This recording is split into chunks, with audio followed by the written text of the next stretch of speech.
ہیوم بھی آرڈر کو مانتا ہے کہ اس کائنات میں اس وقت ابھی آرڈر چیلنج نہیں ہوا تھا. تو اس وقت آرڈر مانا جا رہا تھا, ڈیزم تھا, سب لوگ مانتے تھے. کائنات کا جو سائنٹیفک ورڈ ویو تھا وہ بڑا میکینیکل سا تھا, تو سارے جو ہے میکینیکلی چیزوں کو دیکھ رہے تھے. تو ہیوم بھی اسی میں کھڑا ہے, تو آرڈر کو مانتا ہے. وہ یہ کہتا ہے کہ آرڈر ٹھیک ہے لیکن ڈیزائن ٹھیک ہے, لیکن اس ڈیزائن کے پیچھے انٹیلیجنس ہے, یہ ثابت کرنا ایک اگلا مرحلہ ہے, یہ مشکل کام ہے.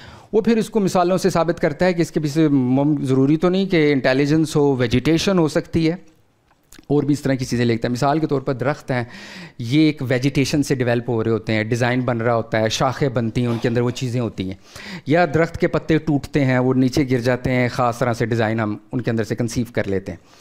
تو آرڈر بنتا ہے اور ان سے ہم وہ ڈیزائن کر لیں. کہتا ہے آرڈر اور ڈیزائن کو انٹیلیجنس کے علاوہ بھی ہم کئی چیزوں سے ایکسپلین کر سکتے ہیں. تو ان کا جو رشتہ ہے آرڈر اور انٹیلیجنس کا, یہ بھی کوئی لازمی رشتہ نہیں ہے.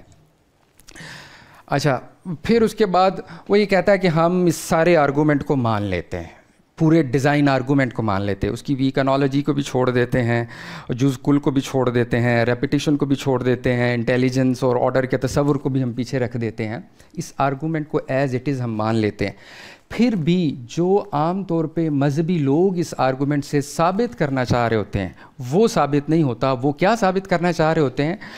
وہ یہ ثابت کرنا چاہ رہے ہوتے ہیں کہ اس آرڈر کے پیچھے, اس ربط ضبط اور ترتیب کے پیچھے جو خدا ہے وہ الٹیمیٹ گڈ ہے, وہ الٹیمیٹ بیوٹی ہے, وہ ایک ایبسلوٹ ریالٹی ہے, یا یہ کہہ لیں کہ جسے ہم لا محدود, لا منتہا.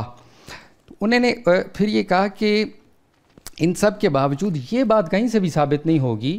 ٹھیک ہے, آرڈر ثابت ہو جائے گا, آرڈر سے ہم ڈیزائن مان لیں گے, ڈیزائن سے ہم ڈیزائنر مان لیں گے. وہ ڈیزائنر الٹیمیٹ ہے, وہ ڈیزائنر ایبسلوٹ ہوتا ہے, وہ ڈیزائنر مطلق ہوتا ہے. کیونکہ خدا کی تو ہم جتنی صفات ہیں کہ خدا مطلق خیر ہے, خدا مطلق حکیم ہے, خدا مطلق عالم ہے. کرسچینٹی میں بھی ایسا ہی ہے کہ وہ ایبسلوٹ گڈ کی بات کرتے ہیں. اور انہوں نے کہا جس خدا کو آپ ثابت کرنا چاہ رہے ہیں وہ ایبسلوٹ یا انفینٹ گاڈ جو ہے, وہ انفینٹی کے ساتھ اس کا کوئی تعلق نہیں بنے گا پھر بھی. تو اس طرح وہ اس پورے آرگومنٹ کو فلسافیکلی ایتھیزم کو جو سپورٹ کرنے والے آرگومنٹ ہیں, یا خدا کے دلائل میں سے ایک مشہور جو دلیل ہے ڈیزائن آرگومنٹ, اس کو وہ اس طرح فلسافیکلی رد کرتا ہے.